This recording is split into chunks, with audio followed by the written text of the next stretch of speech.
Greetings, Earthlings, and welcome once again to DRELLtv.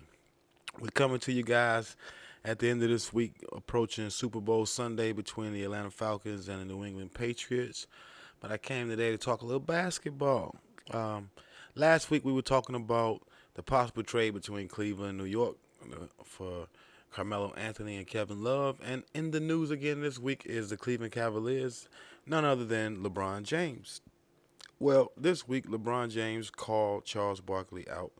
And let's just say, I still don't think I quite have an opinion. So I don't even know what I'm about to say here today because I got mixed views on this. And I'm not playing devil's advocate this time. I really literally got mixed views. I heard what Charles Barkley said. Charles Barkley says that he believes that LeBron James is afraid to compete.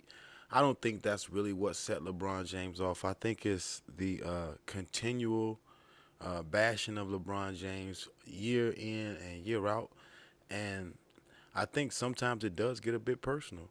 But we got to realize when we talking about these TNTs and Area 21s and these shows, these are shows, how should I say? There was a time when the sports shows were kind of like the news, and now we're in the sports. And you had guys like Stuart Scott that came along and kind of added a little flavor with what he was doing at ESPN. And it kind of transcended from more of a news type of thing to more of like a barbershop type of deal.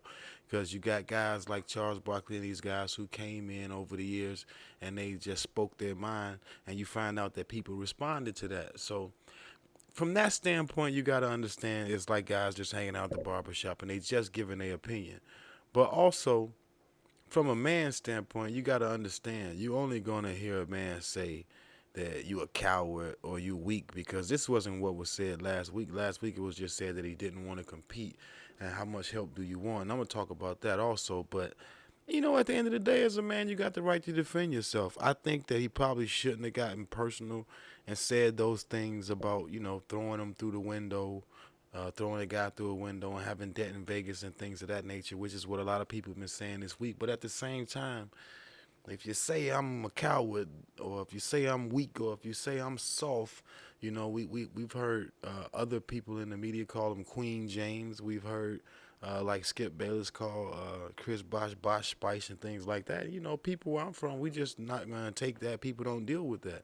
So they say, how you gotta have tough skin. I mean, I put on leather coat if I want to have tough skin, because certain things you just don't do, and I think sometimes they do cross that line.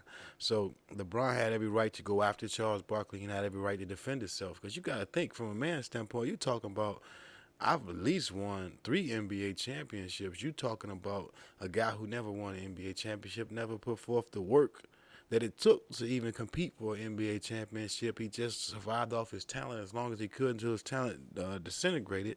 And now he's criticizing and critiquing me every week on what I'm doing and how I should be carrying out, my basketball career. So from that standpoint, I'd be frustrated too if I was LeBron James, and especially because it was Charles Barkley, because you think he would understand the contribution that it takes and what LeBron has given in order to maintain the levels that he's played at for all these years. I used to be really hard on LeBron James because I think because everybody would always compare him to Jordan, and I know he's not Michael Jordan, so I would always say, LeBron whack. He alright. I know he's not like everybody say, but the guy is really good, man. The guy is really good. He's been consistent almost every single year the guys is an NBA final. He has that ability like a player like Shaquille O'Neal, that dominance where if this guy's on your team, no matter who is on your team and who is around you, you got a chance to go, if not for sure to the playoffs, but at least deep in the playoffs. This guy, we see him in the playoffs every year. This guy has been in the finals 5, 6 years, last 5 out of 6 and things of that nature. So we talking about a guy who, at this point in his career, he does deserve that respect. LeBron will probably be out of the NBA in another 4 to 5 years, probably for sure. And so, yeah, it is time for those guys to kind of start, pulling back a little bit and letting go. And I actually agree with LeBron James that the Cleveland Cavaliers need help. Not his method of going about it, but maybe he was going about it because he feels like his back against the wall. The trade deadline is coming up, and he's saying, listen, man, we have a pretty good team, because you got to think even those Chicago Bulls teams with Michael Jordan, when those teams lost players like John Paxson, they brought in Trent Tucker, they brought in Craig Hodges, they brought in Steve Kerr.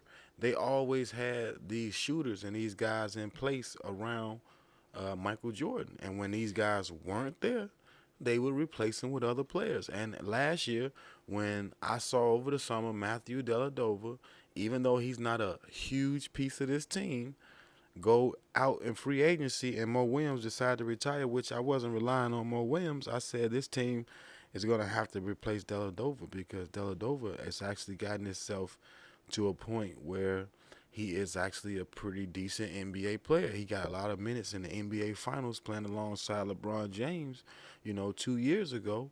And that's vested interest that the Cleveland Cavaliers put in him, but they didn't want to pay $38 million over 4 years like Milwaukee was willing to offer him, so they had to let him walk. But you would have thought at that point that they would have thought they at least needed to replace him. I mean, a lot of people are going to think what I'm about to say next is funny, but I think that Dante Jones from Duke had a big impression on what they did last year as far as some of those key games in Golden State. He played some very tough defense in some very, very key situations.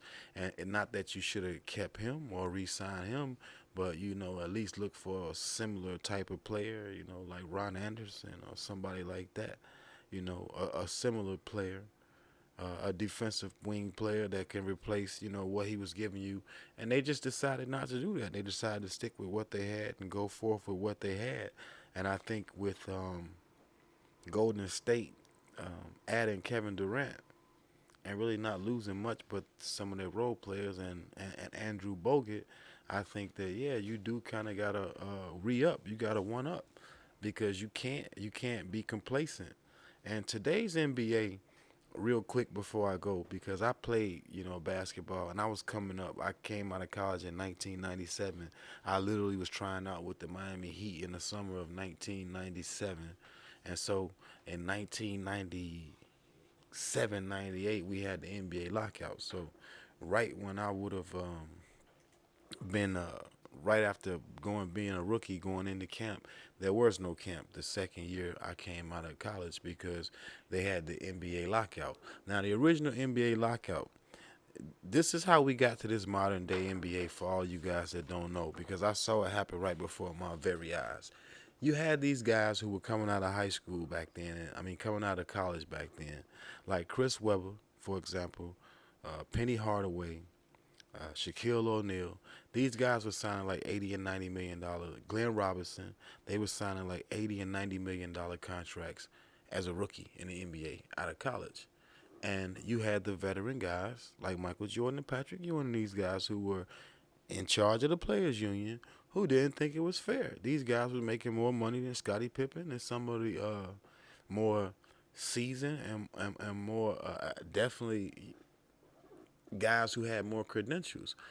But at that time, it was fair game. When you drafted a player, you could sign them to a long-term deal for a lot of money, and a lot of teams was doing that to lock players in, Kevin Garnett being another player. And so the veteran players did not like the fact that guys were coming in and making money before they actually had proven themselves. And also, some of the owners didn't like it as well because, you had a fluctuation of guys going straight out of high school going to the NBA.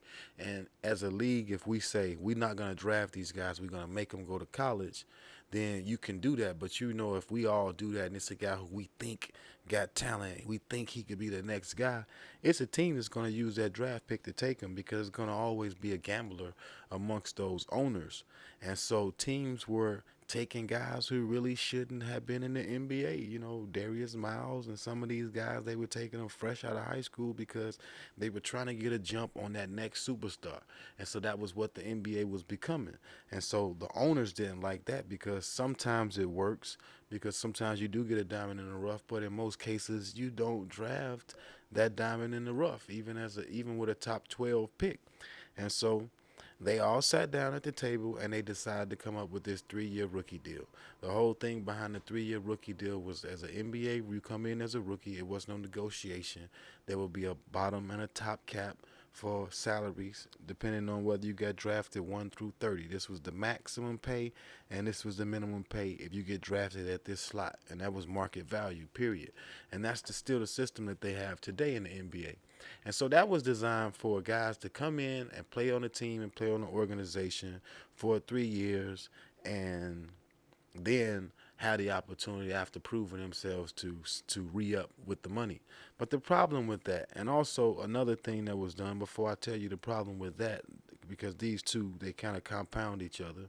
Also, the owners were taking guys and who had proven themselves and earned big long-term contracts, and then would tank it. You had a lot of guys who would play a certain way until they got that big deal, until they got that contract. I won't name players, but guys were doing that back then. You had guys who really was on, and they was playing really, really good basketball, and they finally signed for those big $100 million contracts, and their careers just went down. And so the owners had a problem with that.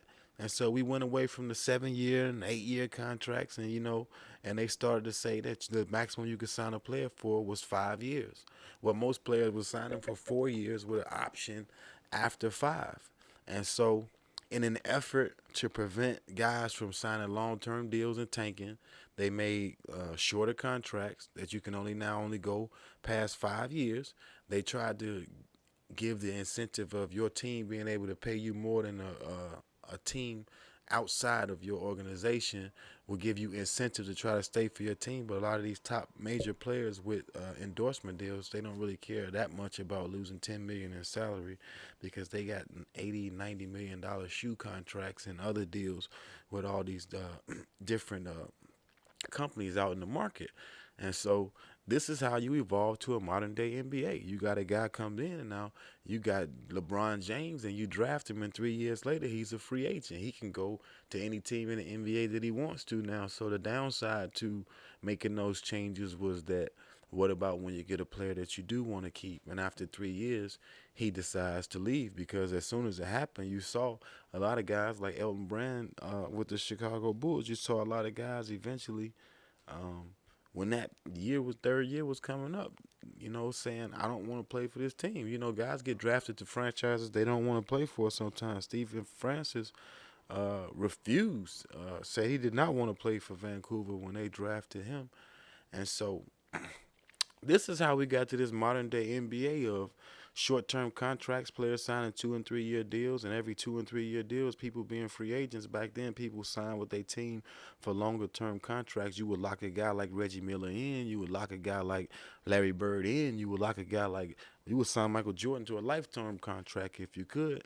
And so that's why back then in the NBA, you saw guys who stick with their teams a lot more. It's not just that the modern day guy is soft or anything like that. It's that they have more options than the players prior to them had. And this goes back to the whole Charles Barkley thing too.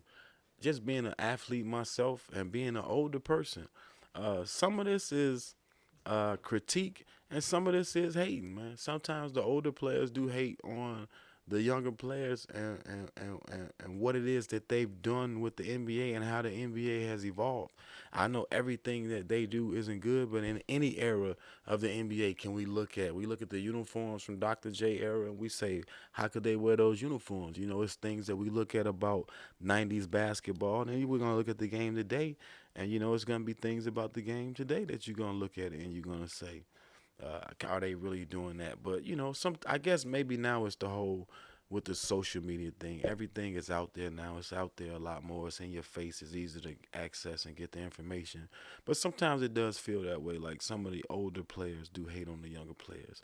But either way, in my opinion, I think LeBron James was right. Charles Barkley was not a guy who was known for winning, not a champion. It's not like we talking about Kareem Abdul-Jabbar or Bill Russell. Pump your brakes. You never won nothing. How you going to criticize me? I understand what you're saying. And then when you call me soft and a coward and things like that, it's a wrap. So you can comment, post the video yourself. Either way, let that meditate. And as always, we wish you guys one life and one love. Until next time, peace.